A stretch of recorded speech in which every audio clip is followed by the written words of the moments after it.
सबसे बड़ा संगठन चलाता है आरएसएस का, उसकी बेटी की शादी किसके साथ हुई है? मुस्लिम के साथ। मैं आप लोगों से यह पूछना चाहता हूं, ये नेता आप लोगों को मूर्ख बना के लड़ा बढ़ा के अपनी लड़कियों की शादियां क्यों आपस में करवाते हैं? इनके लिए हिंदू मुस्लिम नहीं है क्या? अभी अभी हमारे यहाँ सोनाक्षी सिन्हा, सब जानते होंगे, जिसके घर का नाम है रामायण, उसने शादी की है मुस्लिम समाज के एक बेटे के साथ। क्यों?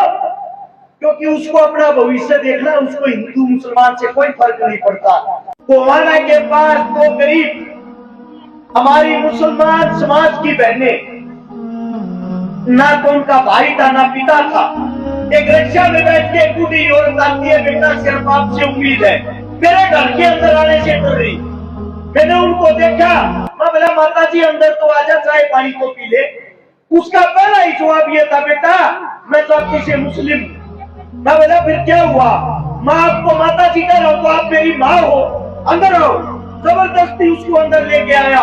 मैंने उसको 15 मिनट बैठाया। 15 मिनट के बाद उसके अंदर का डर निकला।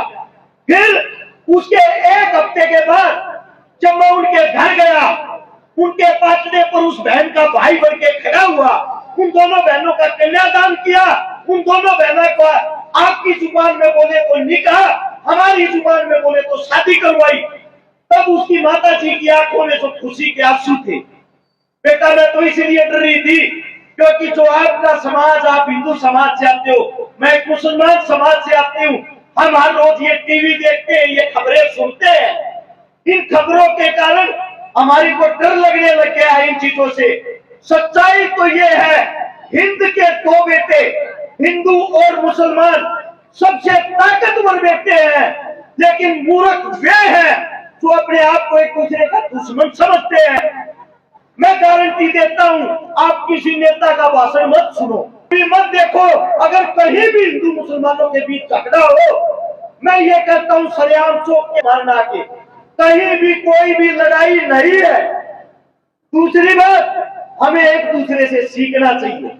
हम एक ऐसे प्रांगण में खड़े हैं, एक हत्यारा पहाड़ देश का जिसका नाम था तैमूर, अफगानिस्तान से हमारे हिंदुस्तान को लूटने के लिए आया था 1398 में। और जिस सरजमी पर मैं आज हाल फिलहाल खड़ा हूं, यहीं से एक बहादुर सेनापति था जिसको महाबली भीम का दर्जा दिया गया है, जोगराज सिंह गुर्जर। मैं आप लोगों को बताता हूं, जब तैमूर हिंदुस्तान को लूटने के लिए आया, सबसे पहले उसने शुरुआत पाकिस्तान से की। पाकिस्तान को लूट के पानीपत के रास्ते से दिल्ली आया। दिल्ली के अंदर जगह का नाम है लोनी बॉर्डर। 1 लाख आदमियों को काट के उनके लाश का ढेर बना के उनके ऊपर बैठ के उन्होंने चाय पी, अपने चाय नाश्ता किया 1 लाख आदमियों को मार के, जिनको वो गाजर मूली की तरह काट रहा था। उसके अंदर ना तो उसने ये देखा कौन जाट है, कौन राजपूत है, कौन बारिया है, कौन हिंदू है, कौन मुसलमान है। अगर वो किसी का शव काट रहा था, सिर्फ हिंदुस्तानियों का शव। उस वक्त मेरठ के पास 2 घर, एक जगह का नाम है जहां के हमारे राजा थे देवपाल। देवपाल ने सेना को बुलाया और सारे गांवों में, खाप पंचायतों में खबर भिजवा दी, पंचायती झंडे के नीचे सब इकट्ठे हो, एक हत्यारा आतंक मचा रहा, हमें कैसे भी उसको रोक के हिंदुस्तान को बचाना है। वहां पे सेना इकट्ठी होती है, जिसका सबसे मुख्य सेनापति बनाया जाता है जोगराज सिंह गुर्जर को, जिसकी 7 फुट 9 इंच हाइट, 320 किलो वजन, एक ताकतवर कर्मचारी सेनापति हमारे बीच में भीम की तरह खड़ा हुआ था। उसके साथ में जो उप सेनापति थे, हरवीर पुरिया जाट हरियाणा से, पादड़ी से। उसके बाद जो तीसरा सेनापति था दुल्ला वाल्मीकि हासी से। इन तीनों की जिम्मेदारी थी अपने हरेक समाज के भाई बहनों को इकट्ठा करो और उसको कैसे न कैसे करके रोकना है। इन्होंने दिन रात एक करके हिंदू मुसलमान सिख अपने सारे भाईचारे को इकट्ठा किया और उस युद्ध के दौरान 80,000 सैनिक इकट्ठे किए। वे सैनिक नहीं थे, आपकी खाप पंचायत के आप जैसे बुजुर्ग थे, आप जैसे नौजवान थे। उन सबको इकट्ठा करके वो तैमूर के साथ लड़ाई शुरू की, जिसमें 40,000 हमारी माताएं बहनें भी थी।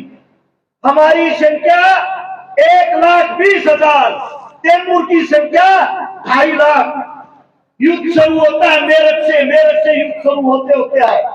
भाईचारे की बात सुनना, जब यहाँ पे तैमूर गुड़िया जाट घेर लेता है अपने सैनिकों के साथ और तैमूर की छाती में भाला घोंप देता है, जैसे ही तैमूर की छाती में भाला घोंपा, 60 तलवारबाज अरवीर गुड़िया पे टूट पड़ते हैं। अरवीर गुड़िया के दांत की छाली बना देते, पूरे शरीर को काट देते हैं।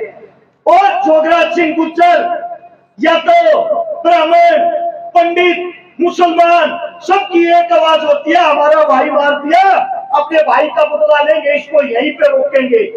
सबके सब उस भारी भरकम सेना से बढ़ जाते हैं। वही जोगराज सिंह गुर्जर एक कंधे पे 265 किलो के अपने भाई को उठाया और दूसरे हाथ में तलवार लेके अपनी सेना के साथ काजरमुड़ी की तरह उस फौज का सफाया कर रहा। यही ये वही सरजमी, वही जगह है जहां से उस हत्यारे तैमूर को वापिस अपने देश में भगा दिया। ये आप लोगों की एकता थी, ये आप लोगों की ताकत थी। आज आप लोग इतने मूर्ख हो गए हैं, आप लोग सब कुछ भूल गए हैं। मैं आप सबसे पूछना चाहता हूँ, किताबें पढ़ो। भगत सिंह का वकील कौन था? मुस्लिम। महाराणा प्रताप राजपूत राजा, उसका सेनापति कौन था? मुस्लिम। आप किताबें तो पढ़ते नहीं, हिंदू मुसलमान में घुसे हुए हो। अरे मूर्खों, आंख खोलो, उसको देखो जो हमारे देश का प्रधानमंत्री बना बैठा है, नरेंद्र मोदी। उसकी जाति क्या है? क्या किसी को पता? एक बार उसकी जाति सर्च करके देखो गूगल पे, अपने फोन में।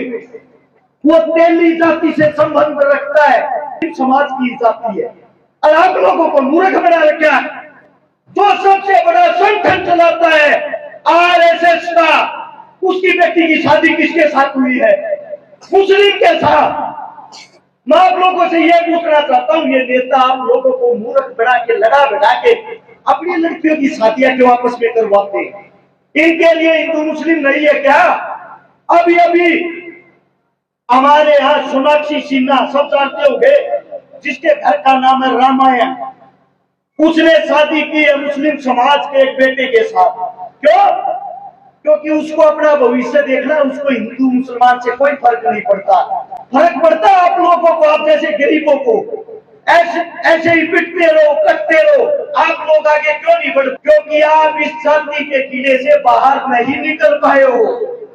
मैं गारंटी देता हूँ। तो क्या कहना है, हम पुरानी से पुरानी लाश देखकर, कंकाल देखकर ये बता सकते हैं इसका रंग गोरा था कि काला। मरने वाले की उम्र 20 साल थी या 50 साल, इसका कद 5 फुट था या 6 फुट, इसका ब्लड ग्रुप कौन सा था, ये बातें बता सकते हैं वैज्ञानिक। लेकिन कंकाल को देख के ये आज तक नहीं पता लगा मरने वाले की जाति क्या थी। ये जाति बनाई किन लोगों ने? आप लोगों ने। आप लोगों ने। हमारी जो जातियां हैं, हमारा जो धर्म है, ऐसा कौन सा धर्म है, मेरे को ये बता दो, जो आप लोगों को ये सिखाता है कि अपने धर्म का सम्मान करें, दूसरे के धर्म का अपमान करें? ऐसा कोई धर्म नहीं है। और एक किसी व्यक्ति विशेष के कारण हम पूरे धर्म को बदनाम नहीं कर सकते। आप सबसे मेरी गुजारिश है, आप सबसे मेरी विनती है, अपने गांव को आजमा के देख लो। अपने गांव के अंदर तुम सारे एकता बना लो, सर्व जाति के अंदर एकता बना लो। अगर कोई भी नेता आपके बीच आके जातिवाद की बात करता है, जातिवाद का भाषण देता है, उसको तुरंत पकड़े और गांव से बाहर निकाले। अपनी राजनीति भाषा के करना हमारे बीच नहीं। एक गारंटी और देता हूँ, अपने गांव में, आपके गांव में जितने गरीब हैं, जितनी गरीब कन्याएं हैं, जितने बेरोजगार हैं, आप सब मिलके अपना बेटा, अपना भाई, अपनी बेटी समझ के उसकी मदद करने की कोशिश। मैं वादा करता हूँ आपको जिंदगी में नेता के दरवाजे पे नहीं जाना पड़ेगा। आप लोगों के अंदर बहुत बढ़िया। अभी ये मैं जो आप लोगों को मैंने जिन दो कराई, एक की भी जाति धर्म का नहीं पता। ऐसा ही मेरा भाई है तारा नगर राजस्थान से, जिसका नाम है निजाम पवार, जाति से मुसलमान, 17-18 हिंदू बहनों के कन्यादान और शादी करवा चुका। मेरी टीम से मुझे गर्व महसूस होता है। मैं हिंदू, मुस्लिम, सिख, मेरे को यही नहीं पता मैंने किस किस की शादियां करवा दी, किस किस का मैं भाई बन लिया। मेरी हाथ जोड़ के विनती है, अपने एक दूसरे भाईचारे को विश्वास बना लो कि टीविया में देखना बंद कर दो, इनकी मत सुनो। इस गंदी राजनीति, गंदी दलदल से बाहर निकल के जो आपके काम, आपके बालक, आपके बेटे आपसे सीख रहे हैं, उनको अच्छी शिक्षा दो। उनको अच्छी शिक्षा दोगे तो मैं ये कहता हूँ आने वाले समय में इनको पता लग जाएगा कोई हिंदू नहीं, कोई मुसलमान नहीं, हम हिंद के बेटे हैं, हम सब इंसान हैं। इंसान ही इंसान के काम आता है। क्या कभी आप लोगों ने जब हॉस्पिटल में आप तड़पते हो, आप मरते हो, आपको रक्त की, खून की जरूरत हो, उस खून वाले से पूछा जो आपको खून देता है, बेटा आपकी क्या मेरे वाली जाति है, मेरे वाली को रक्त देना और ना मत देना। क्या आपने किसी इलाज का पूछा है आपकी जाति क्या है? उस वक्त तो आप कर रहते हो, रोते हो, हे भगवान, हे मेरे मालिक, हे अल्लाह मेरे को बचा ले, कैसे न कैसे करके मुझे बचा ले। उस टाइम तो आपको भगवान अल्लाह याद आता है। सच्चाई ये है कि में जो काम आए, मजबूरी में जो काम आए, राम रहीम अल्लाह दिखाए। इस बातों को ना भूले, अपने अंदर के इंसान को पहचाने। एक हमारी भाषा की बात बताता हूँ आप लोगों को।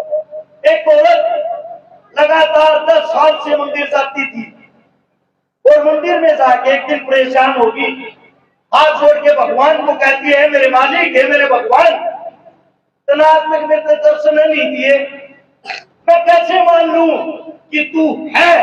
अगर तू है मेरे को दर्शन दे के दिखा। ऊपर से आवाज सुनाई देती है उस औरत को, बेटा तेरे अंदर बोले कौन, जिसको यहाँ ढूंढ रही कहीं वही सजन तो ना हो। जो आपकी जुबान है, जब आप किसी को दुखी देखते हो, परेशान देखते हो और आपके दिल में पल भर के लिए ये आता है, हे भगवान यो कितना दुखी है, हे अल्लाह यो कितना दुखी है, इसकी मदद कर, वही तो भगवान है। उसको जगाओ, उसको बाहर निकालो। रोड के ऊपर ये मूर्तियां जब टिकी हुई होती हैं, वो मंदिर की हो, मस्जिद की हो, गुरुद्वारे की हो, कीमत कुछ नहीं होती उनकी, कुछ भी कीमत नहीं होती। 10-20 रुपए में आप उसको घर खरीद के लाते हो, उसके सामने सुबह शाम जोत लगाते हो, भजन करते हो। सच्चाई ये है, जब किसी मंदिर मस्जिद के बाहर जो गरीब बैठता है, जो गरीब आप लोगों का इंतजार करता है, आपका अल्लाह, आपका भगवान उनके अंदर वास करता है। इसीलिए वो इस दर पे आते हैं, वो आपसे मांगते हैं, अंदर कहा जा रहा है, हम तो बाहर बैठे हैं, मदद हमारी कर, मदद हमारी कर।